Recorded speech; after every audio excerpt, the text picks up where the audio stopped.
dans cette nouvelle vidéo où ensemble nous allons voir quelques outils qui permettent d'en tirer des informations à partir de nos données. Le premier outil que nous pouvons voir, c'est l'outil de mesure. Pour mesurer par exemple la longueur de ce bâtiment, nous pouvons éteindre la couche et nous baser sur l'image. Pour mesurer notre longueur, nous partons dans Vue, Mesure et mesurer une ligne.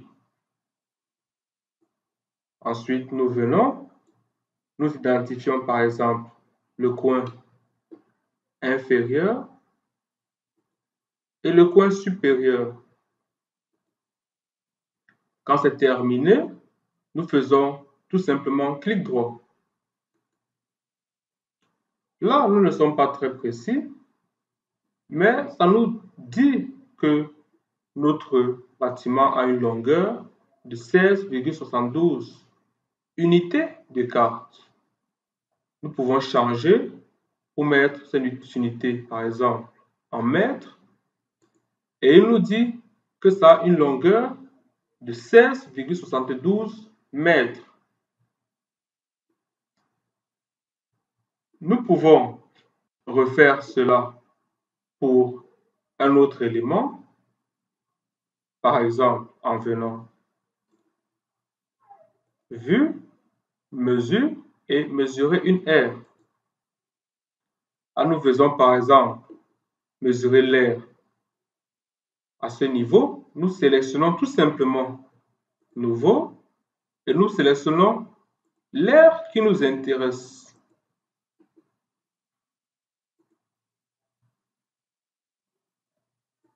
Lorsque nous avons terminé, nous faisons clic droit. Et là, nous avons 269 en unité de carte. Nous pouvons changer cette unité comme nous l'avons fait précédemment et prendre le mètre carré. Là, nous avons 263,52 mètres carrés. Pourquoi est-ce que nos données sont proches? C'est parce que le logiciel, par défaut, prend le mètre. Comment voir cela? Nous pouvons éventuellement changer cela en prenant notre unité comme unité de kilomètre. Pour visualiser les paramètres par défaut de notre logiciel, nous allons dans Settings, Options. Ensuite, nous allons dans Outils de carte ou Map Tools. Et là, nous voyons que nous avons la distance préférée de mesure, qui est le mètre, et la distance préférée pour les aires, qui est le mètre carré. Nous avons aussi la distance préférée pour les angles, qui est le degré. Bien sûr, nous pouvons changer à notre convenance. Cet outil nous permet de visualiser beaucoup de paramètres qui peuvent nous permettre de personnaliser notre logiciel. Par exemple, si nous allons dans CRS, nous voyons CRS déjà veut dire Coordinate Reference System et nous voyons différents types de systèmes de coordonnées. Nous allons voir tout ceci plus en détail dans la vidéo suivante. Nous voyons aussi que nous pouvons définir ce que nous voulons lors de l'ouverture de notre logiciel. Nous pouvons définir que le logiciel cherche s'il y a de nouvelles versions lors de l'ouverture. Nous pouvons ouvrir les paramètres GDAL par exemple et désactiver un outil. Donc, nous pouvons changer les couleurs lors de la digitalisation que nous allons voir un peu plus loin. Donc, cet outil nous permet de personnaliser notre logiciel à notre convenance, comme nous pouvons tout simplement le laisser par défaut. Un autre outil intéressant que nous avons, c'est l'outil Identifier. Par exemple, ici, je n'ai que des bâtiments. Je veux connaître, par exemple, les informations supplémentaires qu'ils peuvent avoir sur, disons, ce bâtiment-ci. Si je veux le faire, je pars toujours dans Vue.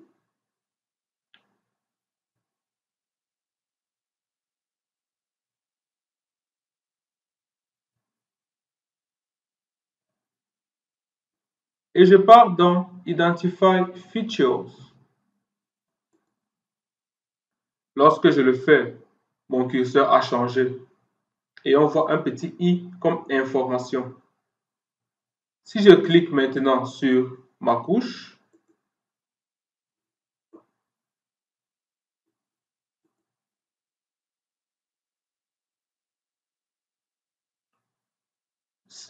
si maintenant je veux une information, il suffit de cliquer d'abord sur la couche suivant laquelle je veux l'information et je clique dessus. Elle se met en surbrillance et j'ai toutes les informations qu'ils peuvent avoir. Ici, on me dit que c'est un bâtiment en dur.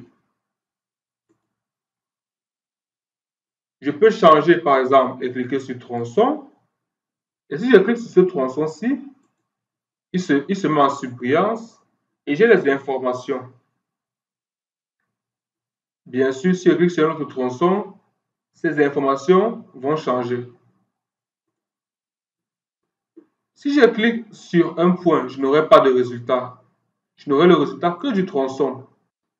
Si je veux une information sur le point, je dois sélectionner la couche avant de cliquer dessus. Et chaque fois que je clique, j'ai les informations attributaires de mon entité. Nous allons voir un peu plus tard ce que c'est qu'une information attributaire, ce que c'est que la table attributaire et comment les manager.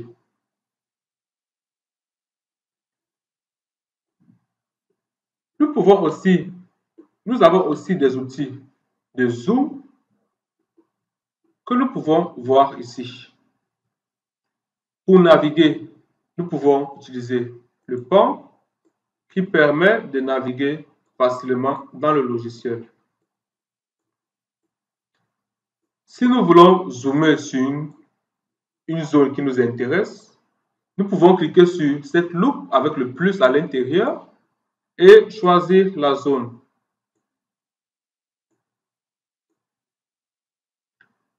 Si nous voulons faire l'inverse, à savoir dézoomer, nous pouvons cliquer sur le moins et choisir le pourcentage de retour que nous voulons. Plus il est grand, moins le retour sera important. Plus il est petit, plus grand sera le retour. Nous pouvons annuler un zoom et passer au zoom précédent en cliquant sur cet outil-ci. Il nous permet d'annuler le zoom que nous venons de faire. Nous pouvons aussi zoomer sur une sélection. Pour cela, il faut que la couche soit sélectionnée. Pour faire cela, par exemple, si nous avons ces couches-ci, vous voyez bien qu'elles sont sélectionnées. Si je clique sur cet élément-ci, là, j'aurai zoomé sur l'étendue de mes points. Si je veux zoomer sur une autre sélection, je peux venir sélectionner uniquement ces données-ci. Vous voyez que uniquement ces 3 points sont sélectionnés. Je peux choisir des points qui sont assez proches. Et si je fais zoom sur la sélection, ça va zoomer, ça va essayer de dessiner un carré qui englobe ces différents points et ça va zoomer dessus. Voici les différents zooms, niveaux de zoom. Un outil très intéressant que nous pouvons ajouter pour gérer les données et naviguer très facilement est ce qu'on appelle les bookmarks. Si par exemple, je veux conserver cette vue. Et je veux toujours avoir cette vue-ci exacte à l'échelle 1 sur 5000. Ce que je peux faire, c'est créer un bookmark. Comment créer un bookmark? Il suffit d'aller dans Vue, d'aller dans Nouveau bookmark et cliquer dessus. On peut appeler cette zone Vue 1.